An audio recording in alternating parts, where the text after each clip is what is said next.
Gene, what do you hope this game says about your team? I mean, obviously you're gonna come in as big underdogs, the season you've had so far. What do you tell the players, what are your expectations for this game of the team, of how they play?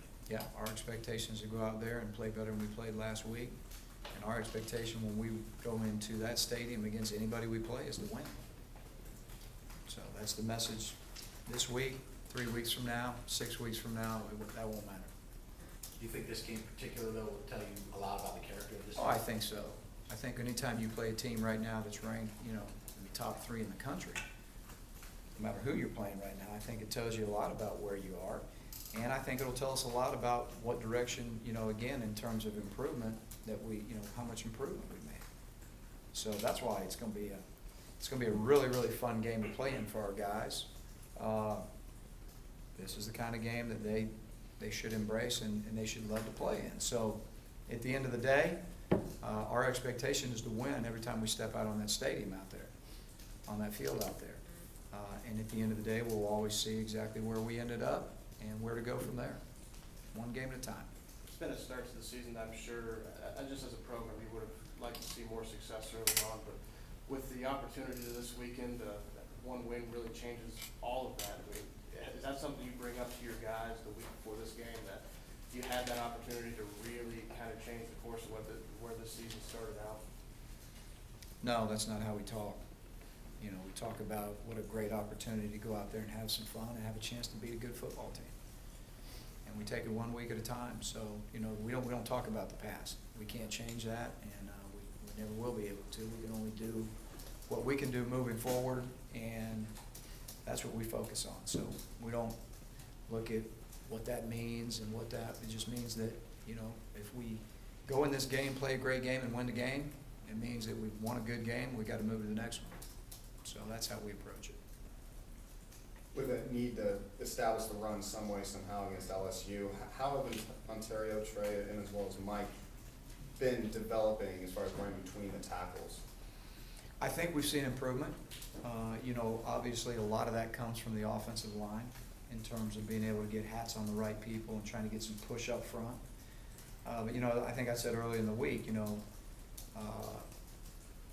the big question about Ontario is can he run in there, and I think he's shown that he's been effective so far. Obviously this week will be a different challenge than any of the ones we've had previously. There's no question about that. But I think Trey and Mike have done the same thing, and we've done some good things in the run game. I expect the run game to improve.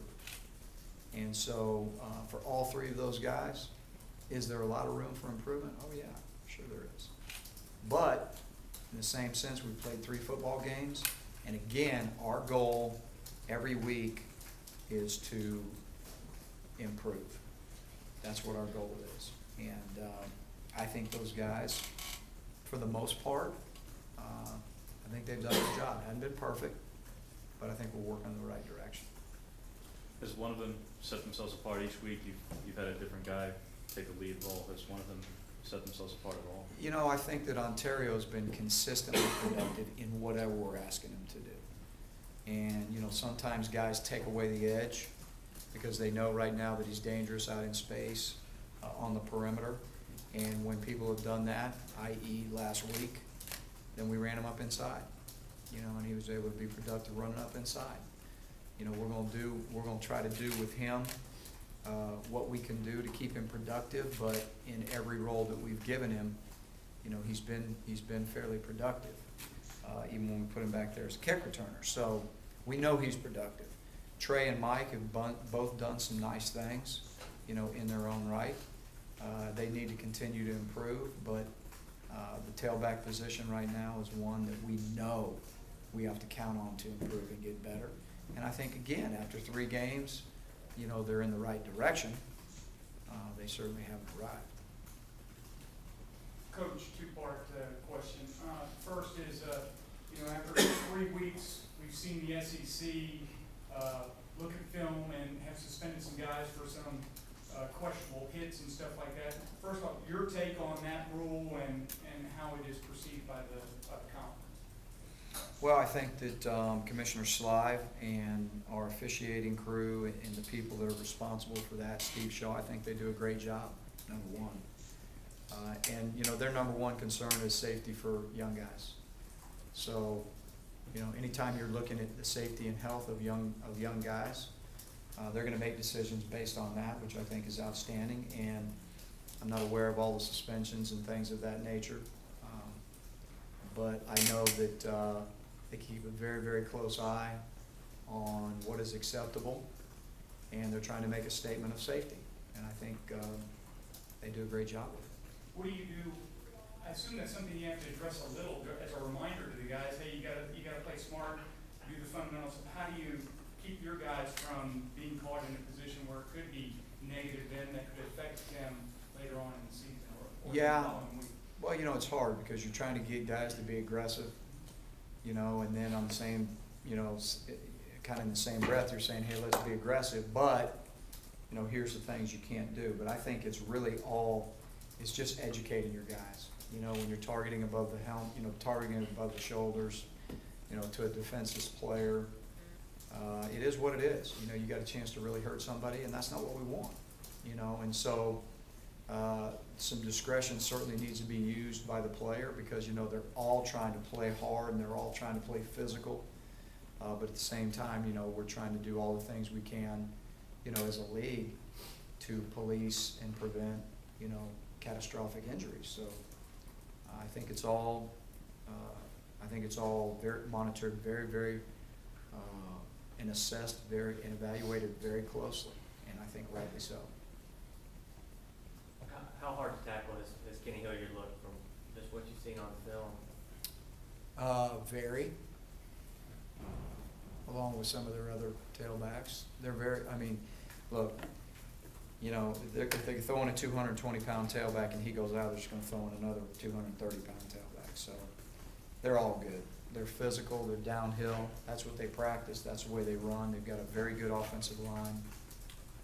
It's no secret. I mean, you know, they are where they are because they're able to do that. They don't have a dual threat at quarterback that they had last year, but talk about Mettenberger and his ability to throw the ball around and what kind of problems he creates. Well, I think you can start with his completion percentage first, and I think that tells a lot about, you know, what he is in terms of accuracy and decision making. So he's very, very efficient when it comes to that. So he doesn't, you know, he doesn't put their football team in positions to get beat. I think he threw one interception Saturday going in the red zone, you know, against Idaho, but if I'm not mistaken. But, you know, I think he makes very good decisions.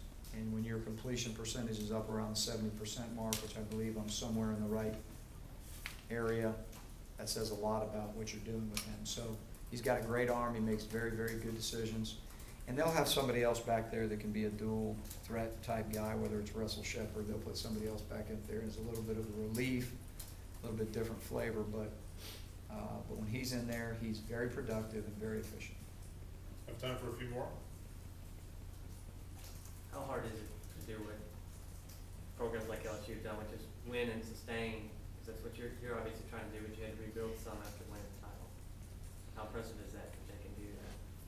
I think it's impressive that anybody can do it. You know, I think that you know, Les has done a great job there, and they've done a great job in, you know, being able to maintain some consistency. And I think for anybody, you know, that's the goal, you know, as you move forward. But they've done a great job with it.